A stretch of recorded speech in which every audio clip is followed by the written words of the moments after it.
श्रीमद् वल्लभाधीश की जय। पूज्य श्यामू दादा के जन्मदिन की सभी को खूब खूब मंगल बधाइयाँ।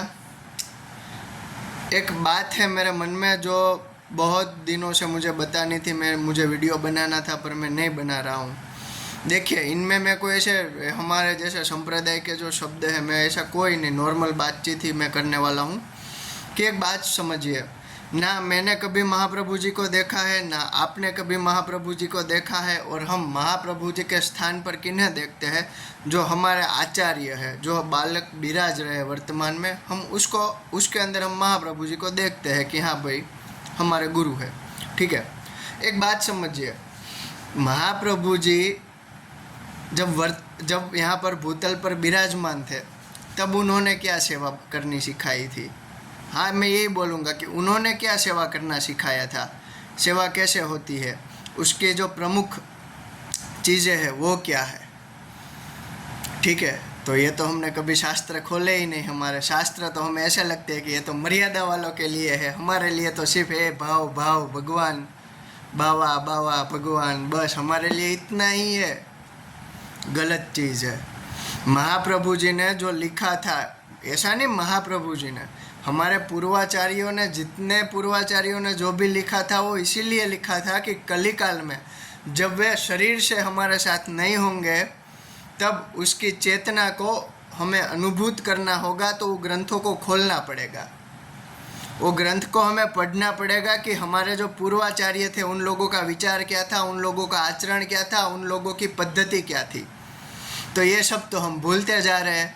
पर वैसे समय में महाप्रभु जी की ही इच्छा से श्यामू दादा हमारे सबके बीच आए, हम लोगों को एक नई दिशा दी, हमारे जीवन में एक नया परिवर्तन लाए।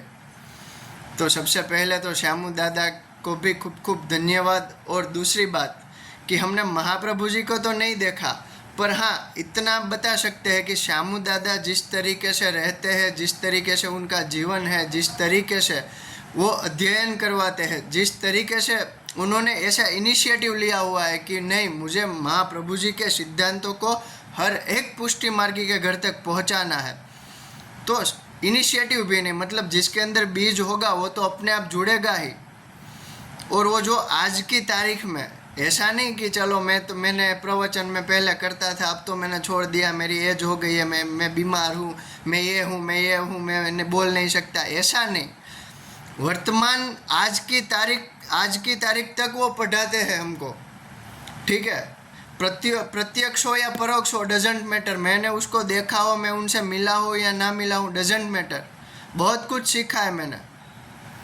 तो ऐसे आचार्य आज भी हमारे बीच विराजमान है, उस बात का हमें गर्व है और हमेशा रहेगा।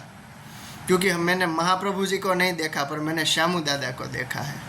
फिर से बता रहा हूँ, मैंने महाप्रभु जी को नहीं देखा, पर मैंने श्यामू दादा को देखा है। और उन्हें देखकर मुझे इतना तो पता चला कि पुष्टि मार्ग क्या था, पुष्टि मार्ग पहले क्या था, और वर्तमान में पुष्टि मार्ग को हमने क्या बना के रखा हुआ है। तो सभी से एक ही निवेदन है, हो सके उतना ग्रंथों का अध्ययन कीजिए। ना समझ में आए तो छोड़ दीजिए, जो समझ में आए उनका पहले अध्ययन कीजिए। क्योंकि वर्तमान में भी बहुत ऐसे वक्ता है जो ऑथेंटिक तरीके से हमको पढ़ाते भी है, और वर्तमान में वैसे गुरु भी है जो ऑथेंटिक तरीके से हमको पढ़ा सकते हैं, अगर किसी को मार्ग को जानना है तो। जय श्री कृष्ण।